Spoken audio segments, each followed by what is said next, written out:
നമുക്കൊരു ലൈവ് അപ്ഡേറ്റിലേക്ക് പോകാം. ഈ കൊലപാതകം ടാസ്ക് വളരെ രഹസ്യമായും രസകരമായിട്ടും ചെയ്യേണ്ട ഒരു ടാസ്ക്കാണ്. പക്ഷേ അർജുന് ഈ ടാസ്ക് കൊടുത്തപ്പം തന്നെ ടാസ്കിൻ്റെ കാര്യത്തിൽ ഏകദേശം തീരുമാനമായി. കാരണം അർജുനെ ഒന്ന് ശ്വാസം വിടാൻ ശ്രീതു സമ്മതിക്കണ്ടേ. 24 മണിക്കൂറും ഇടം വലം നിൽക്കുന്ന ആളാണ് ശ്രീതു. അതുകൊണ്ട് തന്നെ അർജുന് ഒരു പ്ലാനിങ് നടക്കത്തില്ല. ജാസ്മിനാണ് അർജുൻ്റെ സഹായിയെങ്കിലും ജാസ്മിനോടൊന്ന് സംസാരിക്കാൻ പറ്റണ്ടേ.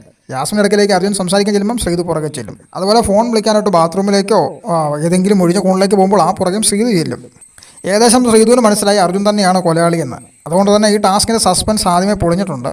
അതുതന്നെയല്ല, അർജുൻ ഈ ടാസ്കുകളിലൊക്കെ വളരെ ആക്റ്റീവായിട്ട് നിൽക്കുന്ന ഒരാളാണ്. അതുകൊണ്ട് തന്നെ അർജുൻ എന്തെങ്കിലും ചെയ്യുമ്പോൾ പെട്ടെന്ന് ശ്രദ്ധിക്കപ്പെടും. പക്ഷേ ജാസ്മിൻ കുറച്ചുകൂടെ നൈസായിട്ട് കാര്യങ്ങൾ കൈകാര്യം ചെയ്യുന്നുണ്ട്. അതിഗംഭീരമായിട്ടാണ് ശ്രീരേഖയെ ജാസ്മിൻ കൊന്നത്. ഇനി അടുത്ത കൊലപാതകം നടത്തേണ്ട റസ്മിൻ്റെയാണ്. ഇനി അതിനുവേണ്ടി പ്ലാൻ ചെയ്യാനായിട്ട് ജാസ്മിൻ എടുക്കെ ചെല്ലണം. പക്ഷേ ശ്രീതു ഒന്ന് സമ്മതിക്കണ്ടേ. ശ്രീതു സമ്മതിച്ചാലല്ലേ വല്ല പ്ലാനിങ് നടക്കത്തുള്ളൂ. അവിടെയുള്ള മറ്റ് കണ്ടസ്റ്റൻറ്റുകൾക്കും ഏകദേശം അർജുനാണെന്നൊരു ഡൗട്ടുണ്ട്, കൃത്യമായിട്ട് മനസ്സിലായില്ലെങ്കിൽ പോലും. അതുകൊണ്ട് തന്നെ ഈ ടാസ്കിൻ്റെ ഒരു സസ്പെൻസ് ആദ്യം തന്നെ പൊളിഞ്ഞിട്ടുണ്ട്. കുറച്ചുകൂടെ ആക്റ്റീവ് അല്ലാത്ത സൈലൻ്റായിട്ടിരിക്കുന്ന ആരെയെങ്കിലും സെലക്ട് ചെയ്തിരുന്നെങ്കിൽ ഈ സസ്പെൻസ് കുറച്ചു നേരം കൂടെ നിലനിർത്താമായിരുന്നു. അപ്പോൾ മറ്റൊരു അപ്ഡേറ്റുമായിട്ട് കാണാം. ബൈ.